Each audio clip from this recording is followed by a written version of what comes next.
मोमिन की जिंदगी तो दो ही चीजों का नाम है, खुशी में शुक्र करना है, तकलीफ आए तो सब्र करना है।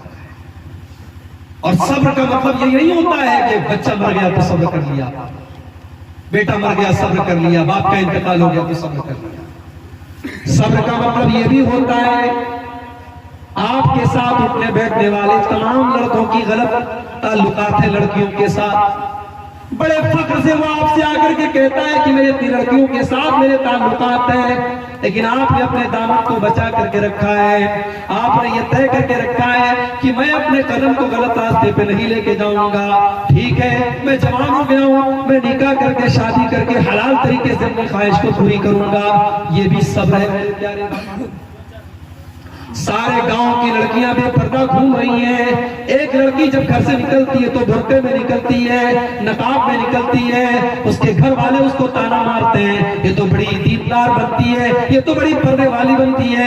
जब सारे लोग पर्दा नहीं करते तो ये पर्दा करती है। वो कहती है सारे लोग क्या करते हैं इससे फर्क नहीं पड़ता, मेरे रब का क्या हुक्म है इससे फर्क पड़ता है। वो लड़की बेपर्दा लोगों के माहौल में पर्दे में निकलती है। ये भी सब्र है मेरे प्यारे साथियों। इंग्लैंड की टीम वर्ल्ड कप जीतती है, सारे खिलाड़ी शराब की बोतल लुटा रहे हैं, शराब के नशे में धुत हैं, लेकिन मोइन अली और मोहम्मद राशिद नाम के दो मुसलमान खिलाड़ी शराब से दूर हो जाते हैं, अपने तमाम खिलाड़ियों से दूर हो जाते हैं, क्योंकि उनको पता है कि मेरे मजहब में शराब हराम है। ये भी सब्र की किस्म है मेरे भाई। साउथ अफ्रीका का खिलाड़ी हाशिम अमला, उसके देश में शराब, उसके देश की जो ड्रेस है, उसके टीम की जो जर्सी है, उसके टीम की जो जैकेट है, उसके ऊपर शराब का एडवर्टीजमेंट है। हाशिम अमला कहता है मैं जुर्माना दे दूंगा, मैं पेनाल्टी दे दूंगा, मगर मैं शराब का एडवर्टीजमेंट नहीं करूंगा। वो शराब का एडवर्टीजमेंट करने के लिए तैयार नहीं होता। ये भी सब है। उसकी बीवी साउथ अफ्रीका जैसे मुल्क में जहां पूरे कपड़े पहनने वाली लड़कियां आपको बहुत कम मिलेंगी, उस मुल्क में उसकी बीवी हाशिम अमला की बीवी जब अपने शौहर के साथ क्रिकेट मैच देखने आती है तो सर से पैर तक मुकम्मल नकाब में आती है। ये भी सब है मेरे प्यारे साथियों। बुराई का तकाजा मौजूद हो, बुराई करने वाले मौजूद हो, मगर आप अपने आप को बुराई से बचा करके रखें। ये सब्र की बड़ी आला किस्म है। और ऐसे भी सब्र करने वालों के बारे में अल्लाह ने फरमाया कि इन्नमा युवफ़्फ़ास-साबिरून अजरहुम बिगैरि हिसाब, सब्र करने वालों को बेहिसाब अल्लाह ताला अजर और सवाब देगा। हमने सब्र का मतलब ही नहीं समझा। हमने सब्र का मतलब समझा बीमारी आई तो सब्र कर लिया, तकलीफ आई तो सब्र कर लिया। ठीक है, वो भी सब्र है, मुसीबतों पर सब्र करना भी सब्र है, मगर बुराई से बचना भी सब्र है, और नेकी के काम पर डटे रहना भी सब्र है। सर्दी का मौसम है, 5:15 बजे फजर की अजान हो रही है, आप 5:15 बजे अपने बिस्तर को, रजाई को, कंबल को छोड़ करके उठते हैं। अस्सलातु खैरुम मिनन नौम, मुअज्जिन की आवाज आती है कि नमाज नींद से बेहतर है। आपने कंबल फेंका, रजाई फेंकी, ठंडे ठंडे पानी से, अगर गर्म पानी आपको नहीं मिल पाया तो ठंडे पानी से आपने वजू किया, वजू करके आप मस्जिद में आए, आपने फजर की नमाज पढ़ी, आपने न जाड़ा देखा, न सर्दी देखी, न गर्मी देखी, आपने साल के 365 दिन नमाज की पाबंदी की। मेरे प्यारे भाइयों, ये भी सब्र है। रमजान का महीना अप्रैल और मई में आया, बहुत सारे लोग गर्मी से बेहाल हो गए, रोजा रखना मुश्किल हो गया, मगर उन्होंने रोजे को कंप्लीट किया, रोजे में कोई कोताही नहीं की। ये भी सब्र है। नेकी के ऊपर डटे रहना, बुराई से बचना और अल्लाह की तकदीर के ऊपर कायम रहना, ये तीनों चीजों का नाम सब्र है। वतवासौ बिस्सब्र, अल्लाह ने फरमाया इस सारे के सारे इंसान घाटे में हैं, मगर वो लोग घाटे में नहीं हैं जो सब्र की एक दूसरे को तकदीर करते हैं। मेरी प्यारी माँ बहनों, जब बात सब्र की आती है तो आमतौर से ये कहा जाता है कि औरतें बड़ी जज्बाती होती हैं, औरत के अंदर सब्र नहीं होता। मैं कहता हूँ कि औरत के अंदर सब्र होता है, लेकिन वो सब्र ईमान के जरिए पैदा होता है। वरना नबी के जमाने में हमने ऐसी औरतों को भी देखा है। ओहद का मैदान है, एक औरत आती है, सवाल करती है अल्लाह के नबी कैसे हैं? जवाब दिया जाता है तेरे बाप का इंतकाल हो चुका है, इस जंग में तेरे बाप शहीद हो चुके हैं। कहती है मुझे मेरे बाप के बारे में न बताओ, मुझे फातिमा के अब्बा के बारे में बताओ कि वो कैसे हैं। जवाब मिला अल्लाह के नबी ठीक है।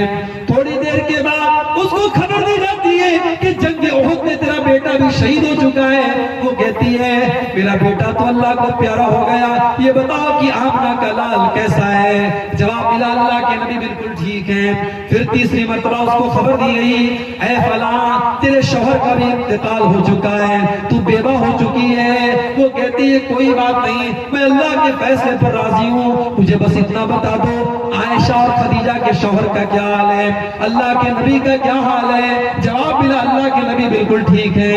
वो औरत कहती है मुझे यकीन नहीं आ रहा है, मुझे अल्लाह के नबी का दीदार करा दो, मुझे देख लेने दो कि अल्लाह के नबी सही सलामत हैं।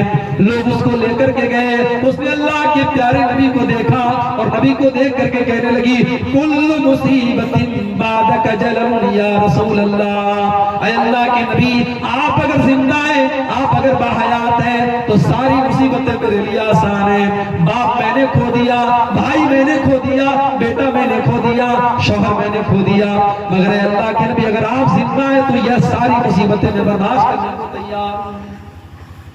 सब इसको कहते हैं।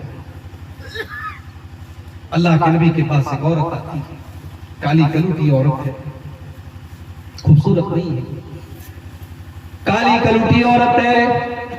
आकर के कहती है कि अल्लाह के नबी मुझे मिर्गी का दौरा आता है और जब ये दौरा आता है मैं बेहोश होकर गिर जाती हूँ। और अल्लाह के नबी जब ये दौरा मुझे आता है वह इन्नी तकशफू तो मेरी शर्मगाह खुल जाती है, मेरा बदन खुल जाता है, मेरा सतर खुल जाता है। अल्लाह के नबी आप अल्लाह से दुआ कर दीजिए ये मुसीबत दूर हो जाए। मिर्गी की बीमारी आप जानते बड़ी खतरनाक बीमारी, अल्लाह ना करे ये बीमारी किसी को हो जाए, जिसको हो जाता बहुत झेलता है। उसने कहा कि अल्लाह के नबी ये दौरा मुझे आता है और मैं बेहोश हो जाती हूँ और मेरा बदन खुल जाता है, मेरा सतर खुल जाता है, आप अल्लाह से दुआ कर दीजिए मैं ठीक हूँ। अब जरा गौर से सुनिए मेरे भाइयों, सब्र किसको कहते हैं?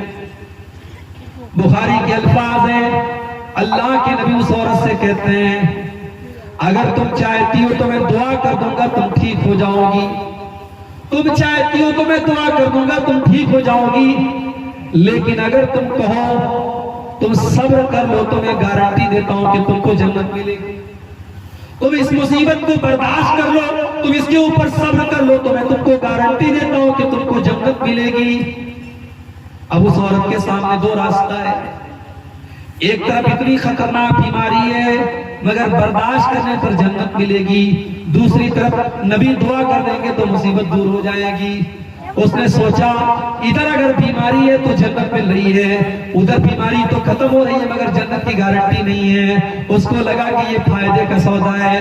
उसने कहा ऐ अल्लाह के नबी अगर इस बीमारी को बर्दाश्त करने की वजह से मुझे जन्नत मिल रही है तो मैं सब्र करने के लिए तैयार हूँ, मैं मिर्गी की इस बीमारी को बर्दाश्त कर लूंगी, लेकिन ऐ अल्लाह के नबी मैं मिर्गी तो बर्दाश्त कर सकती, बेशर्मी बर्दाश्त नहीं कर सकती, बेहयाई बर्दाश्त नहीं कर सकती।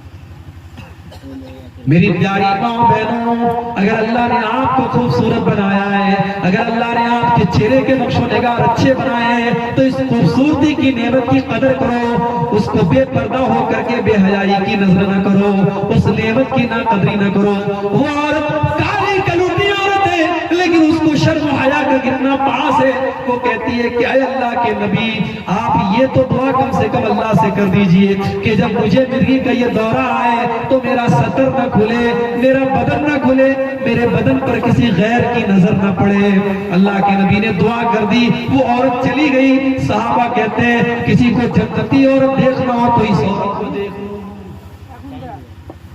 ये होता है सब्र। व तवासौ बिस्सब्री, जो लोग सब्र की तलकीन करेंगे उनको अल्लाह ताला कह रहा है कि वो घाटे में नहीं है।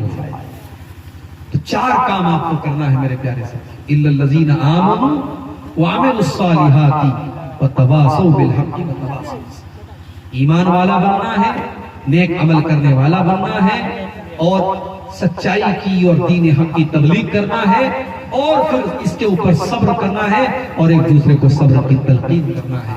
ये 4 काम अगर कोई करता है तो वो प्रॉफिट में है, वो फायदे में है। और ना अल्लाह ताला ने इस सूरत करीमा के अंदर जो उसूल बता दिया, इन्नल इंसान लफी खुस्र, बेशक तमाम के तमाम इंसान। तो मैं समझता हूँ कि सूरत करीमा का एक मफहूम जो हो सकता है, इसकी जो तफसीर हो सकती है, वो मैं आपको समझाने की मैंने कोशिश की है। आइए, ये बड़ा सुहाना वक्त है, रात का आखिरी पहर है, और इस वक्त जो है अल्लाह तबारक व तआला आसमान दुनिया पर नाजिल होता है और हमारी दुआओं को सुनता है। आइए हम अल्लाह से दुआ करें, अल्लाह ताला इस सूरत करीमा में जिन 4 सिफतों को अल्लाह ने बयान किया है, ईमान, नेक अमल, सच्चाई की दावत देना और उसकी तबलीग करना, ऐ अल्लाह ये 4 चीजें तो हमारे अंदर भी पैदा फरमा दे। ऐ अल्लाह तुझसे वही दुआ करते हैं जो तेरे नबी तुझसे करते थे, अल्लाहुम्मा इन्नी अस्अलुकल जन्नह व मा क़र्रबा इलैहा मिन क़ौलिन व अमल। ऐ अल्लाह मैं तुझसे जन्नत मांगता हूँ और हर वो अमल मांगता हूँ जो जन्नत के करीब कर दे। और ऐ अल्लाह मैं तुझसे जहन्नम से पनाह मांगता हूँ और हर उस अमल से पनाह मांगता हूँ जो जहन्नम से करीब कर दे। इलाहुल आलमीन, आज का ये जलसा जिन भाइयों की मेहनत से मुनक़िद हुआ है, ऐ अल्लाह उनके माल में, उनके अहल वयाल में, उनके वक्त में, उनके उम्र में बरकत अता फरमा। ऐ अल्लाह जिस मदरसे के लिए आज का जलसा हुआ है, ऐ अल्लाह उस मदरसे को और तरक्की अता फरमा। उस मदरसे से पढ़ने पढ़ाने वाले जो तलबा और असातिज़ा हैं, ऐ अल्लाह उनको दीन का खादिम बना दे। ऐ अल्लाह दूर दराज से आज के इस प्रोग्राम में जो लोग शामिल होने आए हैं, ऐ अल्लाह तो सबके आने जाने को कबूल फरमा ले। ऐ अल्लाह जो हमने बीमार हैं तो उनको शिफाए कामिल अता फरमा। जो रोजी रोटी से परेशान हैं, ऐ अल्लाह उनके कारोबार में